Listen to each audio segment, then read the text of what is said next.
Okay, so this class is nominally a recap of the last two classes where we had a look at the sketching of the different kinds of cubics, and we also had a look at both the solving and sketching of logarithms from our exploration into the exponentials and logarithms side of things. And so yeah, essentially we'll just sort of go through that. I'll take it at a bit of a faster pace than we have before because I feel like everyone would have, if you haven't seen it before, let me know and I'll be happy to slow it down and go into more detail. But okay, so sketching cubics. So one of the first ways that cubics come up is in its so-called inflection point form, very similar to the turning point form of the quadratic. Essentially, it is now cubed instead of squared, but the h and k terms work very similarly, where the h sets the horizontal component of the inflection point, so that bit there of the cubic, and the k is going to set the y coordinate of that inflection point. So your basic cubic looks like this: starts at the bottom left, ends at the top right, and it has this little wiggle, this inflection in the middle. Dilations, reflections, they all work the exact same way. What's a bit special about the cubic is it's referred to as an odd function, which is this kind of property where it doesn't actually matter which way you reflect it, you get the same shape backwards. Like for instance, you can see the green line is the one that we normally have.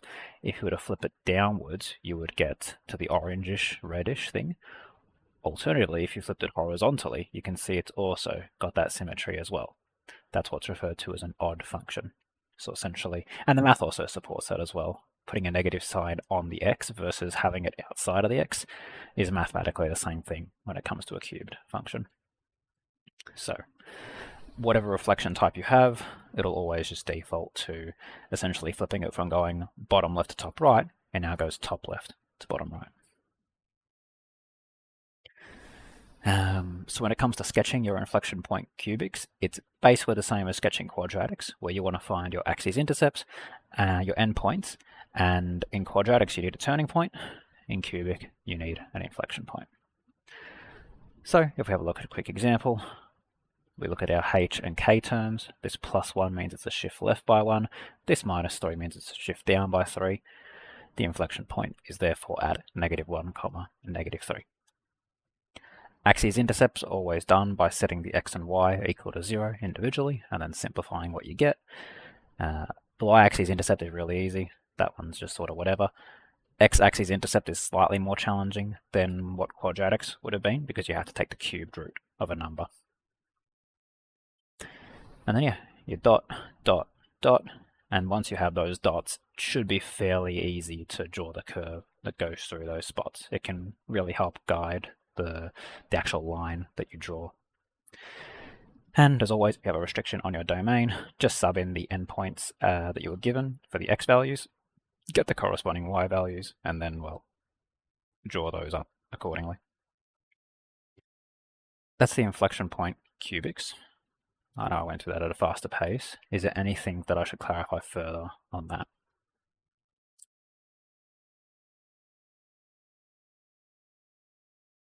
Easy. The next bit we have is the factorized cubic. So there is no such thing for the quadratic. The quadratic always looks the same basic shape of the parabola. However, with cubics, we end up getting a slightly different type of shape sometimes, depending on whether it's factorized in a certain way or not. You get the overall thing of starting bottom left and ending top right, but you end up having two turning points in the middle of some sort, depending on what the terms are.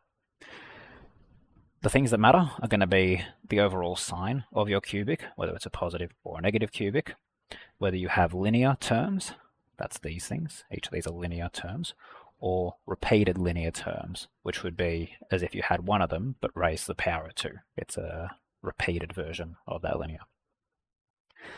As for how it works, when it's in its factorized form, x-intercepts and y-intercepts, again, are solved the exact same way. X-intercepts are null factor law. So you set y equals 0, and because all of this equals 0, you're just doing a null factor law to get all these. That's basically the same as quadratics. Y-intercept, x equals 0. From here, to figure out whether it's a positive or negative cubic, you're just going to count all the x's in terms of how many positives and how many negatives you have. You just do the basic sign analysis of, what happens if a positive multiplies a positive? What happens if a positive multiplies a negative?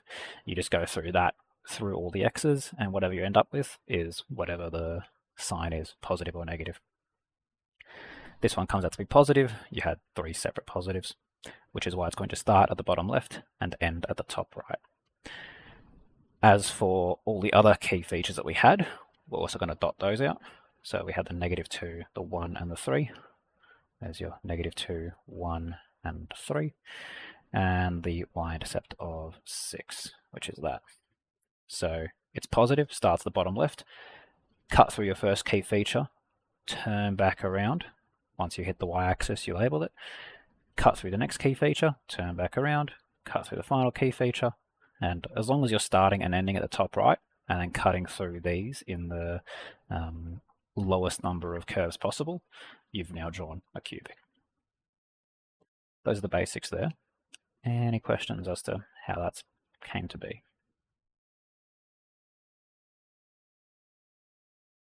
Cool. Yeah. This is an example if it was negative. So you got a negative, a positive, a positive. Oops. That's going to be a net negative cubic. So everything else is solved the exact same way. It's still null factor law, still y-intercept. Dot out all the key features, but this time because it's negative, you're starting at the top left and ending at the bottom right. This is consistent with exactly how the regular cubic works. Regular cubic is bottom left to top right, and the flip of it is top left to bottom right. So just think about what normal cubic would look like, and you can use that to inform what these factorized curves will look like. The next key thing would be what happens if you get a repeated linear factor. Simply put, the solution to that repeated linear factor is in fact a turning point on the x-axis. So in this case, the x equals 2 came from this one.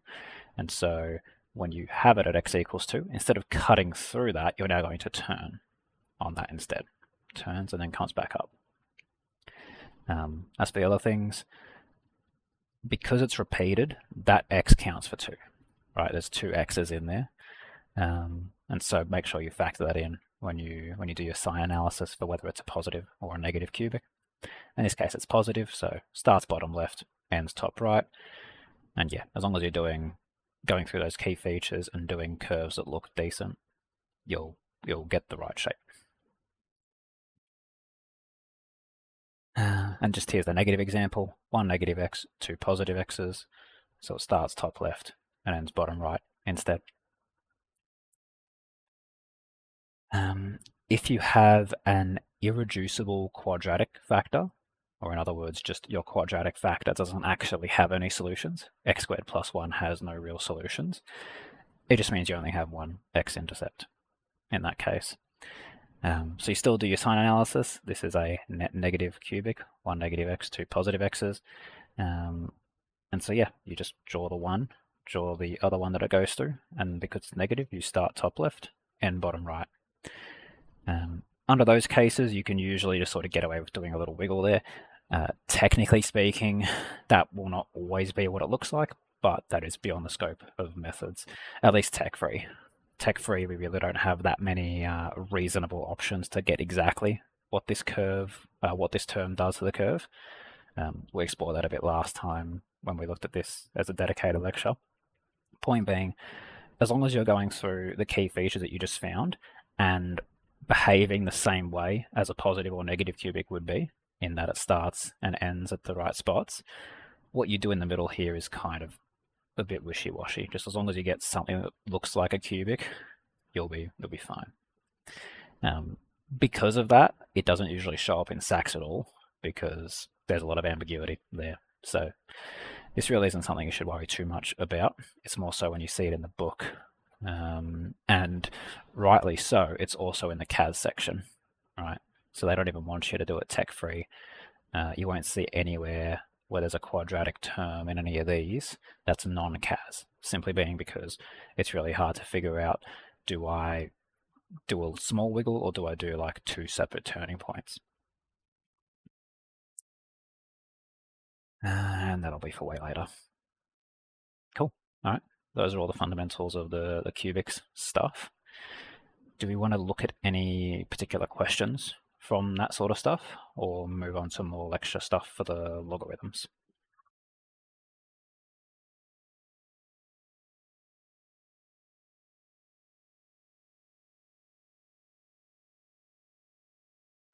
All right. Last time we did this, we explored cubics quite a bit, so I think maybe we'll move on to the logarithm stuff and possibly focus mainly on the log law stuff. Last time we did a decent amount on the sketching side of things, so maybe this one we'll focus on the logarithms. Okay, cool. So logarithms, they are the inverse. They are inversely related to the exponential. So by that I mean if we have a look at the graph of the exponential, it'll look something like that green line. The logarithm is the inverse of that, which just means that it's flipped in the line y equals x. It's directly mirrored across that line. So instead of going up and right in a concave up way, it's now going up and right in a concave down manner. That's what the logarithm actually is. So essentially all you're doing is you're swapping the x and y and rewriting with slightly different notation. The way it works is the base of the exponential is the same as the base of the logarithm. It's nice and easy to remember because they're both called the same thing. That's called the base of the logarithm. That's called the base of the exponential. So they end up being the same thing. And then literally all you're doing is you're just swapping the location of the x and the y. X comes over here, y comes over here, and you're just writing log instead. That's probably the simplest way to explain how those terms flip around. And that transformation is something you're just going to have to remember, unfortunately. You don't really get it on your formula sheet. So in Tech 3, you do have to be able to do that without any ambiguity. So whatever kind of memorization techniques you need to use, it's kind of like if you guys have done circular functions before, the unit circle, whatever you have to do to memorize that, it's not going to be on your formula sheet, so you do need it. As an example of how it looks with actual numbers and stuff, this is some exponential equation here. Expressed as an equivalent logarithm would be like this. The base of the exponential was 4, so the base of the logarithm is 4. The x and the y are swapping spaces, so this one's coming over to the other side, this one's coming over to the other side, and because it's on the log side, it's going to go in the brackets of the log, and because it's on the y side, it's just going to be, well, on its own. The reason why we have these at all, as far as methods is concerned, is solving this for a nice answer can't really be done using the techniques we've explored before with exponentials. What we've explored before would be you try to get both sides of the equation to look very similar to each other, that is to have the same base, and from there you can directly compare the exponents, but there's no way to get 6 in terms of the base of 4. Right, like you can break the 4 down into 2 squared, and you can break the 6 down into 3 times 2, which gets you a bit closer because you still got some 2's in there, but it's still not quite enough because you need the whole left-hand side and the whole right-hand side to have the same base in order to achieve that. And so using the relationship between the exponential and logarithm, we now have a tech-free way of giving a perfect answer to what x has to be to make this equation accurate. This logarithm is going to be some infinite decimal, some irrational number, kind of like how roots are irrational numbers. Yeah. This is just going into more detail, more explicitly showing you why it's the inverse, because whenever you do inverses, you're always just starting by swapping the location of the x and the y, and then rearranging for the y. So, you'd have your exponential y equals a to the power of x. That will become x equals a to the power of y. You're swapping the location of those x's and y's. And from there, you're just going to now rearrange to get the y on its own. But because it's in the power, the only way to get it down is to do the logarithm conversion, which is why it's related to the inverse. You'll pretty much only ever see logarithms with a base of e. Other times you might see it with an actual number itself. So if we have a look, you'll see log 10 a couple of times, log 2 will show up a few times. Yeah, but it's mostly log e. Seems like the textbook is usually using log e, where e is the irrational number, kind of like pi, 2.7-ish for e. It seems like it writes it out in the full term, but what you'll see on your CAS or otherwise, some other places, it could be shortened to lnx. So this will appear directly on your CAS right next to wherever your log button is. There'll also be an ln that'll just sort of auto-populate e as the base. How are we doing so far? Any questions? Cool. And yeah, if I go too fast, then just feel free to like leave a message or hop off mute. Either way. Okay, this is probably the thing we spent the least amount of time on. So once we get through this, I think this is where we'll start doing some questions. So logarithm laws, just like how the exponentials have index laws, you know, like your x squareds and stuff like that, those have the index laws apply to them. There's also the equivalent logarithm laws. These are actually the exact same thing because exponentials or logarithms are inversely related. What we're simply seeing with these laws is how they look in terms of logarithms rather than in terms of indexes, the exponentials. A few little guidelines. All of our logarithm laws only ever apply if the logarithms have the same base. It's the exact same reason why if you have like x squared and b squared, you can't really combine those together using index laws. They have to have the same base. They have to both be x. Same thing for logarithms here. Were logs covered in the Tuesday session? Wasn't there, but just revising off what you're doing. Yeah, logs are covered in the Tuesday session. That's right. So we will be spending a decent amount of time on this one as well. So it'll be kind of like as if you were here for the first one. So don't worry. But okay, so log laws, yeah, only going to work if they have the same base. You can see in all of these cases, they all have the same base of a, whatever that ends up being. Another guideline, where possible, just try to get the coefficients off of the logarithm. So for instance, if you have like this 2 at the front here, it's ideal to probably chuck that in using using this law specifically, which we'll detail in a moment, but just warning ahead of time that yes, you can work with it if they have coefficients on them, but it does become challenging in some cases. Like for instance, no, I'm not even going to get into it. There's so many ways it could be different. We'll see, I guess, as we go through these sort of questions. Okay, so these are the three main ones as far as like the actual arithmetic of logarithms. If you have an addition of two logarithms that have the same base, you can replace that with a single logarithm that is just the product of those two terms. So you've got the m in this one, the n in that one. Because they're plus together, you can replace it with this left-hand side instead. It works backwards. It works backwards as well. So if you had just a logarithm with something in it, like let's say it was log a of 8, I could split that into log a of 4 and log a of 2, just splitting 8 into its, well, into some of its factors. Quotient law, very similar. The differences being it's subtraction, and so what you end up doing is division instead. M minus n is now m over n. So subtraction matters in the order that you do it. It's always left over right. With pluses and multiplications, there's a bit more flexibility because multiplication can be done in any order. Same with addition. And the one that you'll use probably most frequently will be this power law one, which doesn't really have much of an analog compared to the index laws that we're usually used to. Basically, the way this one works is if you have any coefficients at the front of your logarithm, what you can do is take whatever the coefficient is and make it the power of your entire bracket, whatever's in there. So for instance, if this said like xa, it would be xa all to the power of n, not just one of the terms.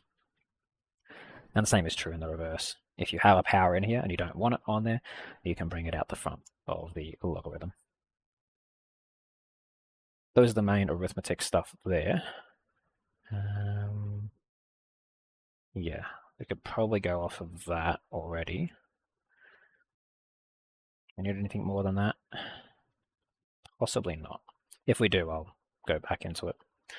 So what I'll do is I'll pop over in the chat what those look like, the logarithm laws. The PDF will be in there.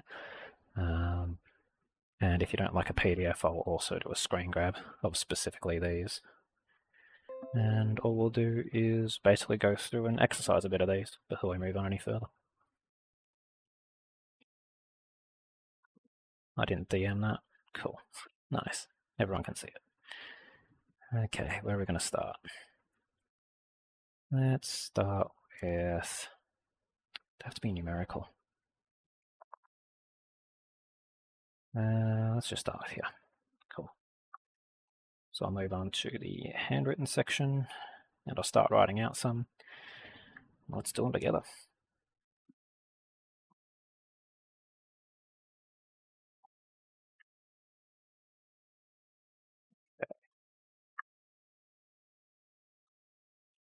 That was 2 natural log x plus 5 natural log x.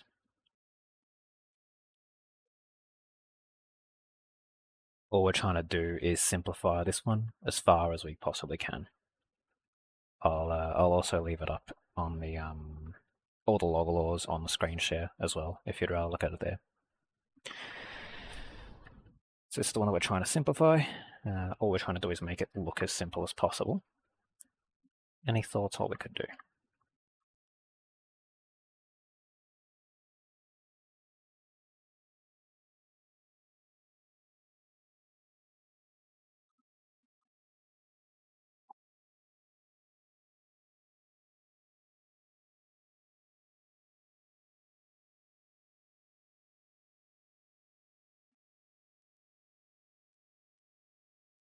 We add them both to be That came out a bit. 7 natural log of x. Yeah, 7 natural log of x is exactly what's going to happen. So what you're seeing there is because they both have exactly natural log x there, you can kind of think of that as like just a common factor between them. So if I've got 5 of a thing and 2 of a thing, that's just going to be 7 of a thing. This is kind of what I was saying before, which is you don't necessarily have to always remove these coefficients. They can condense down in other cases, and that does work, but what could have happened instead is, let's say, for instance, I had 2 natural log 2x plus 5 natural log x. Now we're in a bit more trouble. That is not the same as each other, so they can't condense down. So you are right, that's perfectly fine, you can do that, and good on you for saying the easiest way forward. Let's, just for the sake of a bit more complexity, now work on this one, where the brackets are a bit different. We've got to start using the laws rather than just the algebra that we're used to.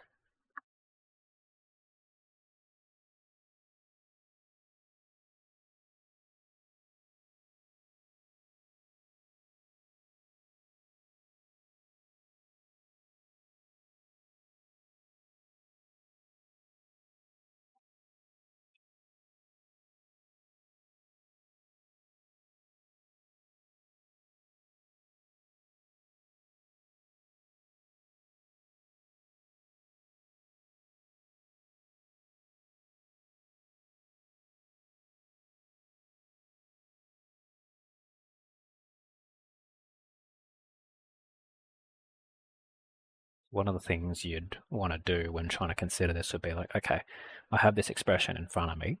I would look up the 3 logarithm laws that we have access to. And essentially all you're trying to do is figure out what does this expression look most like? And then start from there. Is this going to be a product law thing? Is it going to be a quotient law thing? Is it going to be a power law thing? So you got to... Is the product law thing? Yeah, so we could start using product law here because you're seeing the addition between the two things, which is good. One of the challenges there is in the product law, there's no coefficients on those logarithms, whereas in this case, we do have coefficients. So there's a workaround. We can use it in another way. Do you know how you would use the product law at this stage? Can we use the power law with it? We can use it. Yeah, okay. So we can, we could have used product law, but we can probably more efficiently would be to move over to the power law. Yeah, that's right. So how do we use the power law in this case? We move um the coefficient to at the power position. Yeah, yeah. So coefficients into the brackets is what I heard there. So what that looks like might not be super obvious. So I'll write out. This one will be a bit more obvious, which is you're raising x to the power of 5. What does this end up actually looking like over here?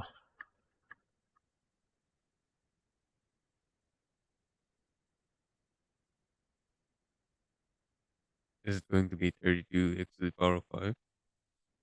That one Sorry, cut out a bit, sorry. sorry. It's it's going to be 4x squared. 4x squared is correct. Yeah, precisely. So why did the 2 become a 4? It was up the it was applied to both factors. That's it, yeah. So that 2 that came in, it has to square the entire thing, the 2 and the x, which is, you need to do that, which is really good. Awesome. Okay, so we've now got it to a stage where we've actually got rid of those coefficients. Now the product law is looking a bit easier to use. Since the product law didn't have any coefficients on there, we can now clearly see, okay, there's an addition between these two things. I should do what next?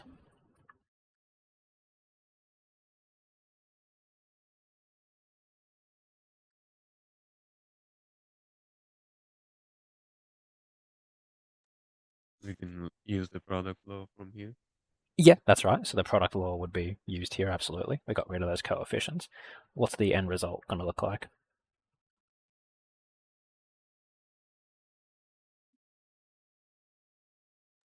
Natural log of Which 4x to the power of 7. 4x power 7 is what I heard. Yeah, that's right.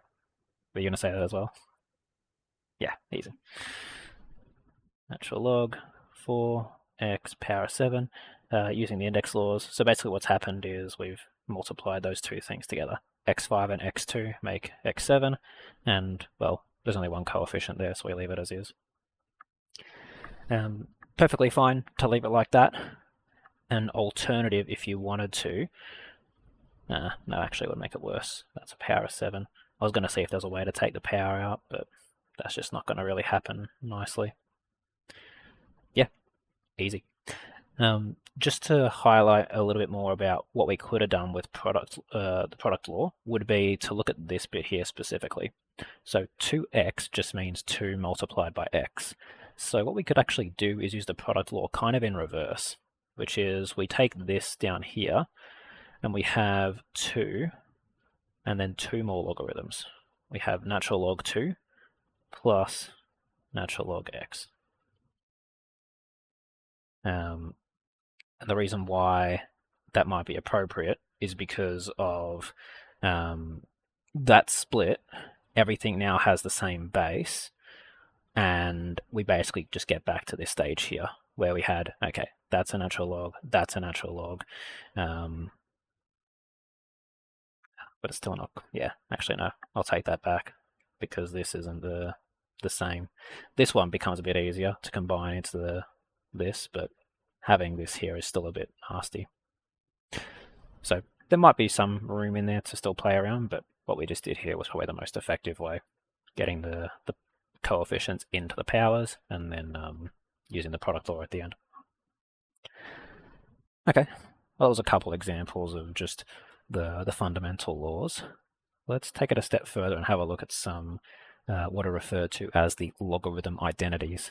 So these are further ways that we can more so simplify what we're looking at rather than completely rearrange things.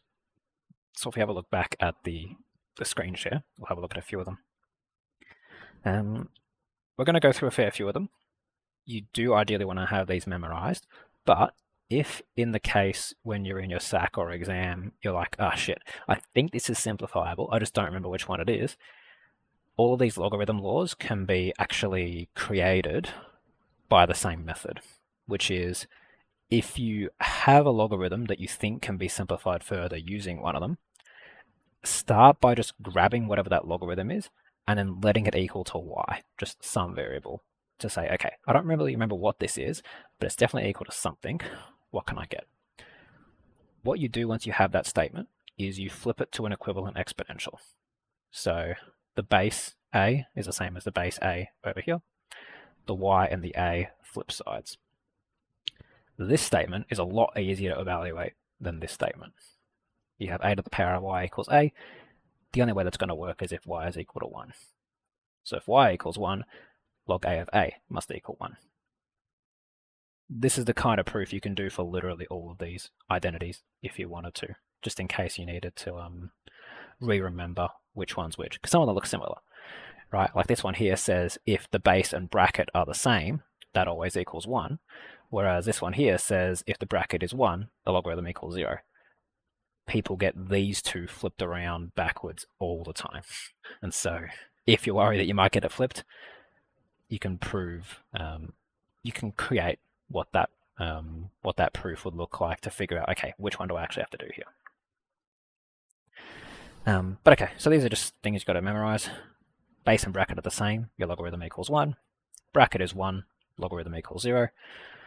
The logarithm can never have any negatives in it. You get non-real solutions. This will only matter for anyone who's also doing specialist math as well.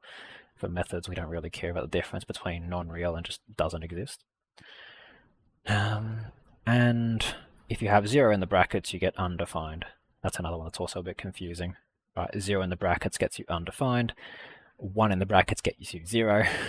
A and A gets you 1. They're all very similar to each other, so it'll take a bit of skill or practice rather, to get them back up. And the last one is going to be this one here. It's been useful in a few little scenarios, but it's not one you'll use on a regular basis. Basically, if your exponential is raised to a logarithm with the same base as the exponential, so both of them have a base of a, whatever's in the bracket is what that simplifies down to, always. So if this was like 40 in here, then that would be 40. If this was like ax squared, then this would be ax squared, whatever that ends up being. It has uses. I'm trying to think of where specifically. Oh, that's right. It had a really weird use in the sketching with transformations. There was an application of it here. Yeah, that's right. That was a really weird one. Very rare to show up. This has never made an appearance in an exam.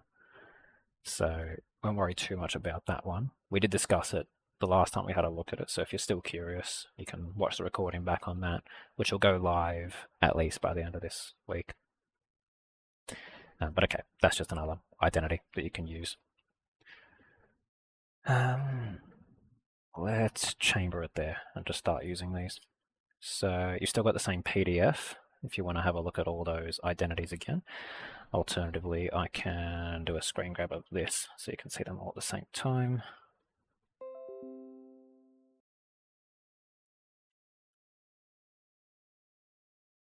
Okay, let's see.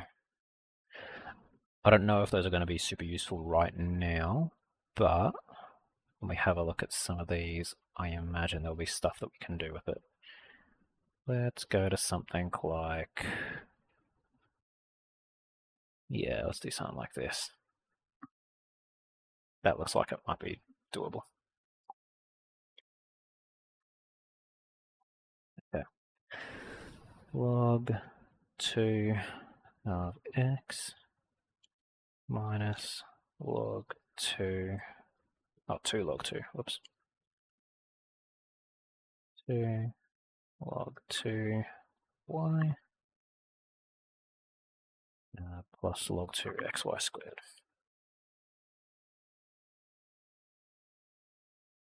So log laws are still going to be dominant for the vast majority of it. Oh, this is not going to be all on the same page, is it? Huh. Damn, maybe I need to zoom in instead. Let me just rewrite that out, and then I can zoom out a bit easier. Log 2x is 2 log 2y And log 2 xy squared.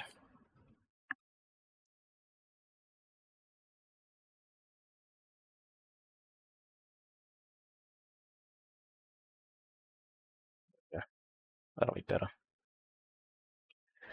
So yeah, as I said, log laws are still going to be dominant for the most part, and we may or may not require some index law stuff to simplify things further. How might we go about solving this one all the way down to its simplest possible?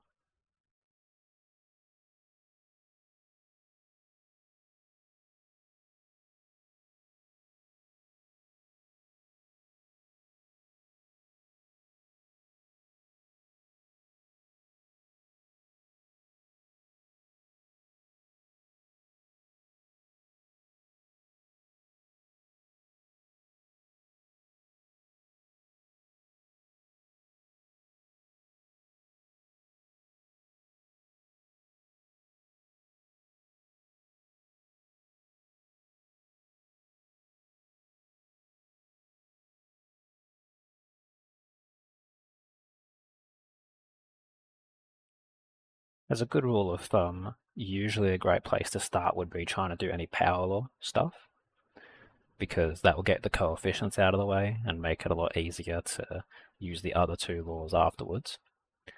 So if we're thinking about using power law stuff, where could we potentially apply that?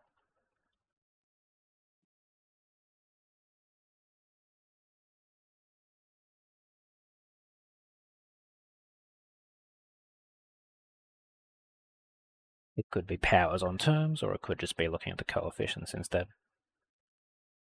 Those are your two main ways of using the power law.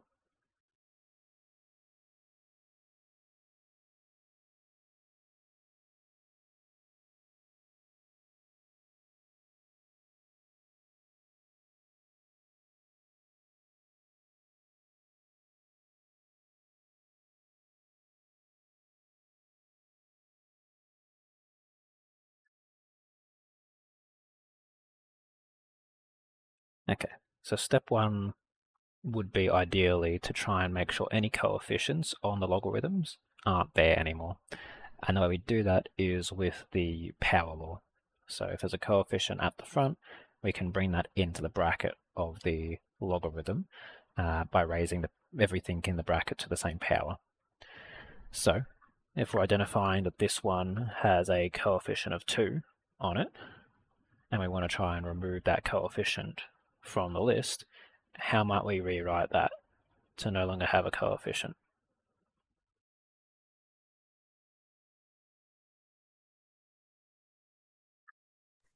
Log 2 of y squared. Log 2 y squared, that's it. Log 2 y squared, simply because you're taking this 2 and you're putting it on the power of the bracket. Nice. Thank you. Okay. xy squared. Now, all the coefficients are gone. All the logarithms have the same base. Because they all have the same base, all of the other logarithm laws now are useful to us. We can use all of them. Question now becomes, what can we do? Could you separate the log 2 of xy squared to log 2 of x squared plus log 2 of y squared? And then the log 2 of y squareds would cancel each other out? Yes and no. So yes, in the case that you can split this up, that square is only on the y, though. It would be on both if you saw it written like this instead. So the square, if it's directly on the variable, just means it's only touching that one. If it's like on the outside, for instance, then it's touching all of them. But yeah, the premise is still super sound, which is you can split it up. So you can go log 2x plus log 2y squared, and then just using the algebra that you described. This is a positive log 2y squared, this is a negative log 2y squared, and so they cancel out. Yeah, that's perfectly doable. Okay, so we did that. The only other thing we had was the log 2 of x that was still there. Yeah. looking pretty solid. We split that one up, cancelled that out, and now that we have this left over, this should be fairly nice to simplify. What are we going to have to finish it up?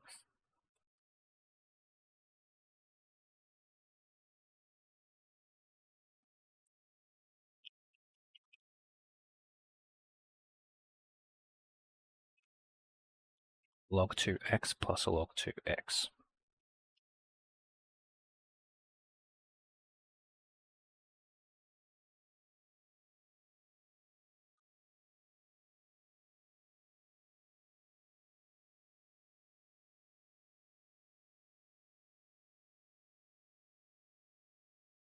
We can think about this a couple of different ways. We have, because of the same term, we can use actual just algebra, regular algebra, or because there's a plus between them, we could use a product law approach, both of which will get an equivalent answer. What could we have?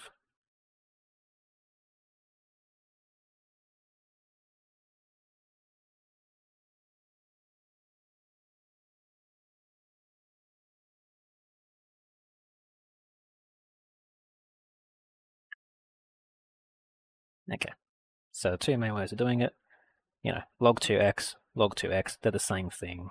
It's kind of like if saying they're both a. Well, it's a plus a, but 2a. So instead of saying that, we could just say 2 log 2x. That's one way of doing it, just using the regular algebra. The other way of doing it would be to say, okay, this is a plus of 2 logarithms with the same base, so I can now product the terms. So what I could have done instead would have been log 2x squared. Both of those are actually the same thing. The reason why they're the same is because we could use the power law to get from one to the other, just taking that 2 out the front, thus achieving this.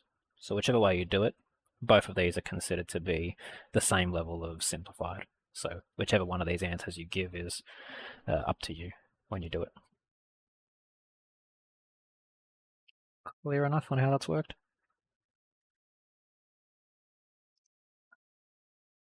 Okay. I reckon the last example we can have a look at is, rather than doing the simplification steps, we can then also get into a bit of solving stuff. We don't necessarily have to take it all the way to the end, because we'll start to see things end up being a bit simpler once we get it to a certain point. It'll look like stuff we've done before. But let's just explore at least a little bit of it. I think probably the best one to have a look at for now would be 8b here. So let's try that. That's going to be natural log of 5x minus natural log 3 minus 2x equals 1. Equals 1 is pretty common when it comes to logarithm equations when you're trying to solve them, because it's directly related to a specific index law, which we'll get to explore in this one. We don't have to do it right away though. There are some other things that might be a bit easier to just start with. Yeah, okay, the whole thing is written out there. I'll leave, yeah, actually you guys have already got everything you need. I'll just leave it up on the screen share as well if you want to see the logarithm laws. Jeez.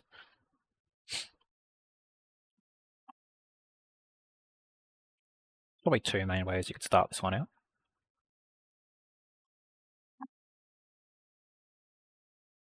First would be to look for any coefficients. We always probably start with that, but as we can see, there's really no coefficients on those logarithms, so we're happy to move on to doing the other laws instead. What might we do?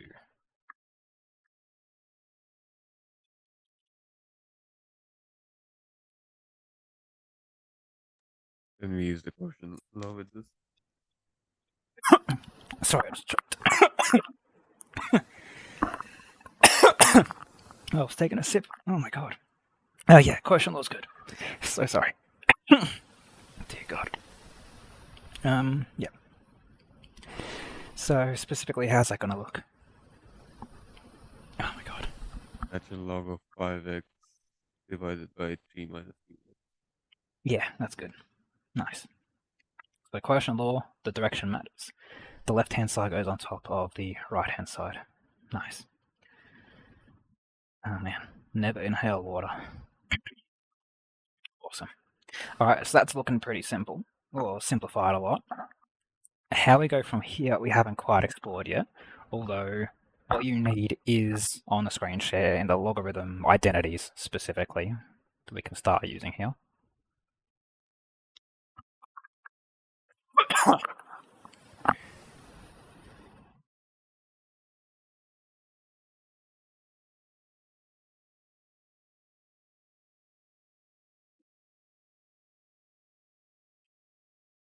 Might not be super obvious how you use it. It's a cool little thing that you should, once you see it done for the first time, it's a really good one to have in your back pocket.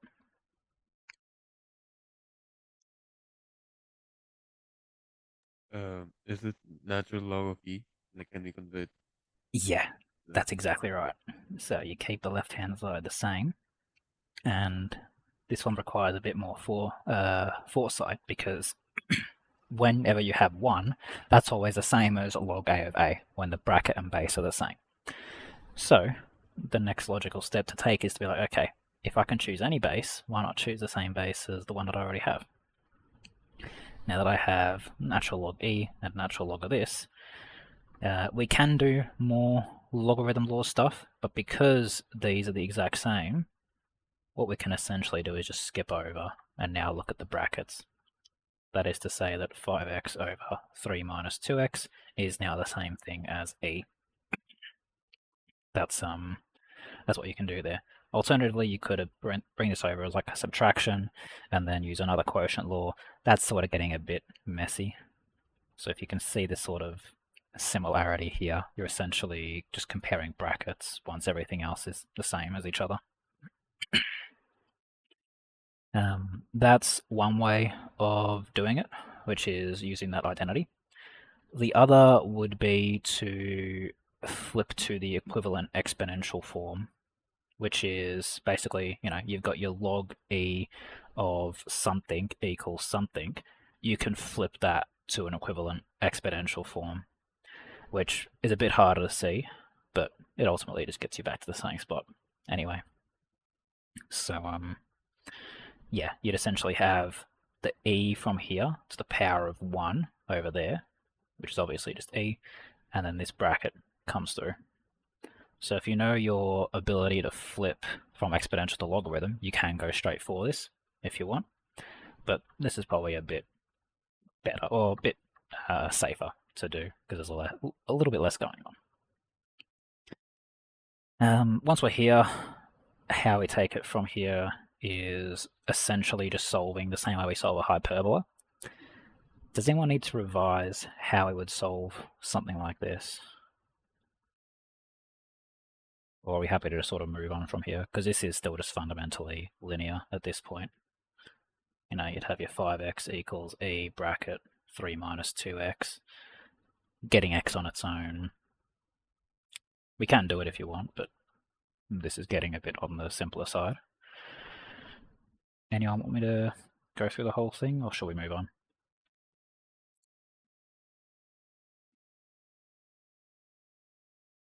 Cool. If you change your mind, let me know. But that's pretty much it for the main things you'll be doing for the solving of logarithms and like the simplification steps there.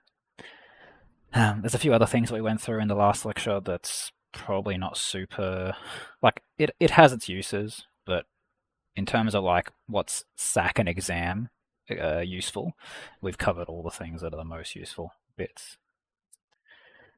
Let's spend the remainder on the sketching side of things. Okay, so how do we graph logarithms? We kind of discussed it a bit earlier. The graph of the logarithm probably isn't as intuitive to most people as the graph of the exponential is. Exponential, we know like a lot of things in life have exponential growth, like compounding interest, for instance. It's probably like one of the first things you come across. Population growth, all of these things are exponential. They compound on each other. And the way that works is a bit more intuitive. So if you ever sort of get confused on what the logarithm actually looks like, start by just drawing the exponential in a like grey lead so you can rub it out easy, and then just flip it across the line y equals x. Use the whole inverse relationship, or even just imagine it in your head. One of the challenges with logarithms is the same challenge as the exponential, in the sense that if, for whatever reason, you do have a base that's between 0 and 1, it's the same as the exponential, which is, since the exponential flips horizontally, because the logarithm is the inverse, the logarithm would flip vertically if it had also a base between 0 and 1. Having a base between 0 and 1 for a logarithm specifically is so rare, it's almost not worth discussing. But I don't know, maybe some textbook stuff might get super weird. You'll pretty much exclusively see natural log though, and because natural log has base e, which is roughly 2.7, yeah, literally nowhere in this book even has it. But it might be some weird thing they do in a tech active or something like that. As for like what the base actually is, it usually doesn't matter. Again, as we discussed, it was pretty much always going to be natural log e. But for those curious, the base does do a little bit to it. It essentially dictates how drastic the curve is going to be. Dilation factors, we've talked about this so many times. They work the same way for all the graphs. Dilation factors at the front stretch it up. On the x, stretches it horizontally. Reflections, up, down, left, right. It all depends on what logarithm you start with, but again, this is going to be like the gold standard here. So reflections at the front of it is going to flip it up and down vertically. Reflections on the x are going to flip it horizontally. Translations, the only one that really matters as far as you doing the actual sketching is going to be the horizontal translation, because that'll dictate where your asymptote is. It's normally at x equals 0. Any shift right or left will bring that asymptote with it. So x minus 2 always means a shift right by 2. X plus 2 always means a shift left by 2.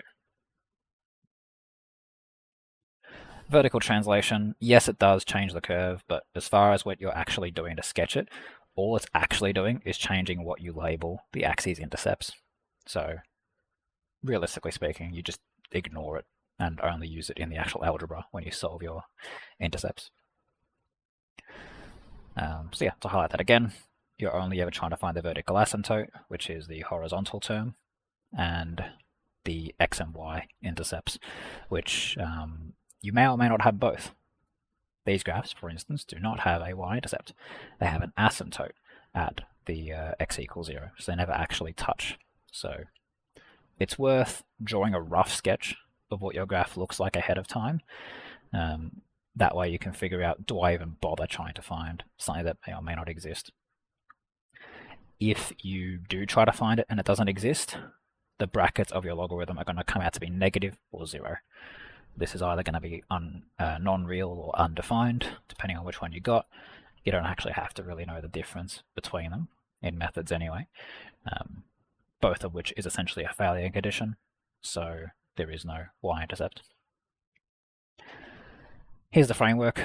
It's basically just describing exactly what I said. Make sure the logarithm is easy enough to read, find the asymptote, do a rough sketch, find your axes-intercepts, endpoints if necessary, and then just, yeah, sketch the curve that you see.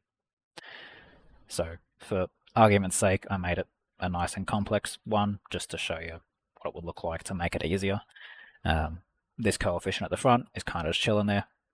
Makes it hard to see what's going on, so distribute it through. Now we can see our vertical translation. Not that that one really matters in particular, it's more so what you do in the bracket here. So whenever you're working with any function, try to make sure that any coefficients on the x are no longer on the x. The reason why is because that will reveal the true horizontal translation, which in this case is going to be shift left by 5, not a shift left by 10. It's almost like that's sort of a shortcut, really.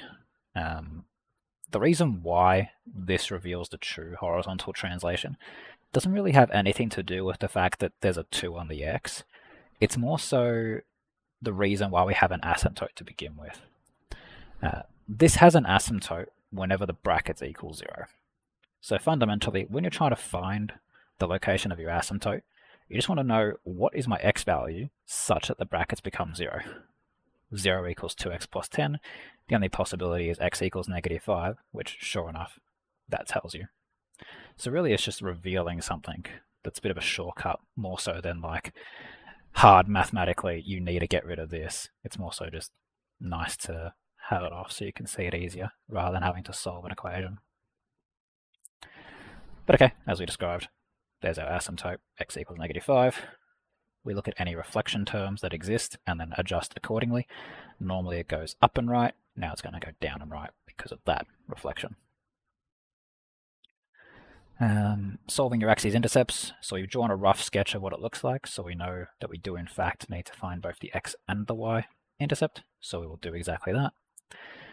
Solving the x-intercept is going to be a matter of eventually flipping to exponential form. So you start by getting the logarithm specifically on its own, which would mean subtracting the 1 and dividing the -3. That gets the logarithm on its own and everything else on the other side. Once you have that, you do that flip that we discussed earlier, which is this has a base of e, so we do a base of e, then these two terms swap sides. So this swaps over here, and this swaps over here into the power. And from here, getting x on its own, yeah, whatever. Divide by 2, subtract 5, and you get what you needed there. In tech-free, that is your answer right there. Leave the e in there and all sorts of stuff. There is no further simplification for that. Tech active, you might get to do some number of decimal places, but if it's tech active, you're just CAS solving this anyway. So this is sort of whatever. Y-intercept, x equals 0. This is probably the easiest one by far because, well, you do literally one step in there and then, well, can't really go any further. We discussed earlier that, you know, chucking a 3 in here doesn't necessarily make it simpler. In fact, I'd even go as far as to say you wouldn't want to chuck the 3 in there at all, specifically in the case of numbers, because 10 cubed is a lot more digits than just doing 3. But yeah, anyway. Dot, dot, draw the line. And then, yeah, that's all it is really. There's one final nuance to have a look at, but before I do, is there any questions as to how that's came about? I'll try not choke on my water this time.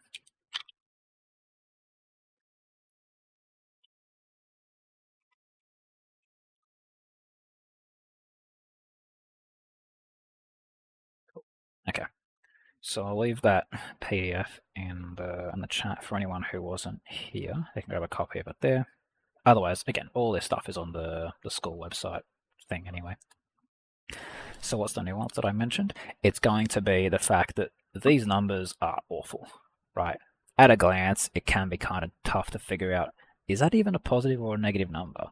Like logarithm, probably the worst by far to have a look at. Whether that's going to be a negative or a positive is kind of hard to determine. Exponential is slightly easier to figure out whether that's a positive or a negative. So this is where knowing that e is approximately 2.7 is helpful, because you need to figure out, do I draw my curve going through the two negatives or do I draw it going through the two positive sides? Especially if you have an axis already determined for whatever reason.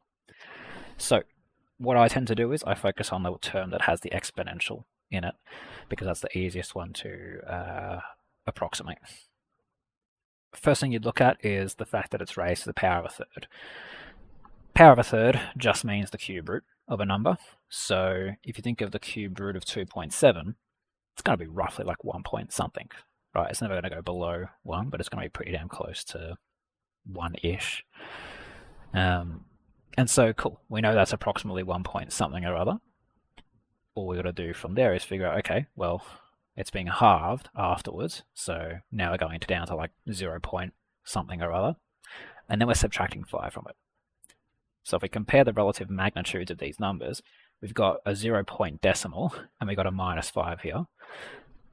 The x-intercept is going to be a negative number. More specifically, it's going to be between -5 and -4, if for whatever reason you do have an axis that's already labeled, but that's, I've seen it like once ever in a SAC where they have it labeled, and it was tech active, so it didn't matter.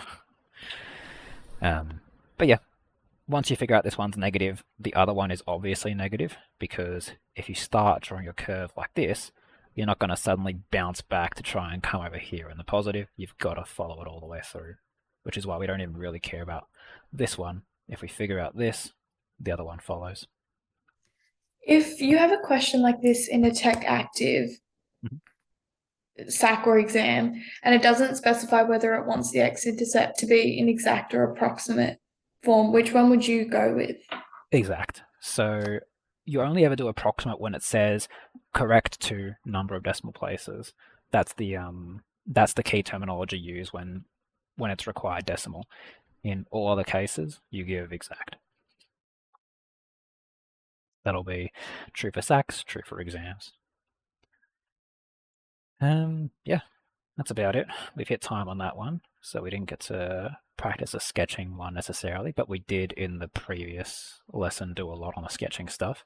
So if you want to follow that one up, I'll have that video released by end of week in the past recordings.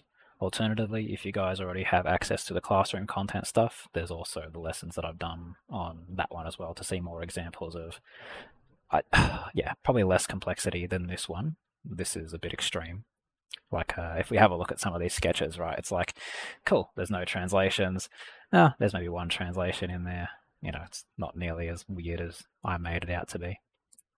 I just figure if you got the hardest thing out of the way, the rest of it seems easy. Cool. All right. Well, that's about it from me then. If you have any further questions or stuff to clarify, I'm happy to stick around for a few minutes. Otherwise, I'll leave you to enjoy the weekend. Thank you. Thanks. Thank you. Thank you. Have Thanks. a good weekend. You too, mate. Hey Chris, I've got the planner for kind of the next section of my schoolwork. I was just wondering quickly, like, which parts of your like syllabus or the classroom would map best to what chapters are listed here, just so I can work through it. Yeah, okay. Polynomials. Yes, it's going to be in the functions and relations. What is this? Is this the Unit 1 and 2 book or Unit 3, 4? 3, 4. 3, 4 book? Okay, so 4. C, D, E, F, G, H. Yeah, this is literally going to be the entire polynomial section in the classroom. It literally starts and ends at the exact same spot. Okay, yeah. So just go through the polynomial section. Yeah, that's right. From start to finish. I think you've already been here for. Yeah. I know. I think because you're like a week, 2 or so weeks ahead of school syllabus, which is pretty helpful. Yeah, it's nice, isn't it? Yeah. But yeah, probably just a review over the polynomial section of the classroom. Yeah, easy. Like literally start to finish as well. Yeah.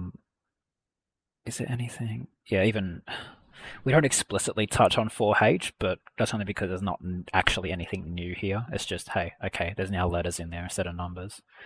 The overall stuff is literally the same thing. Yeah. Oh, and the circle stuff don't do.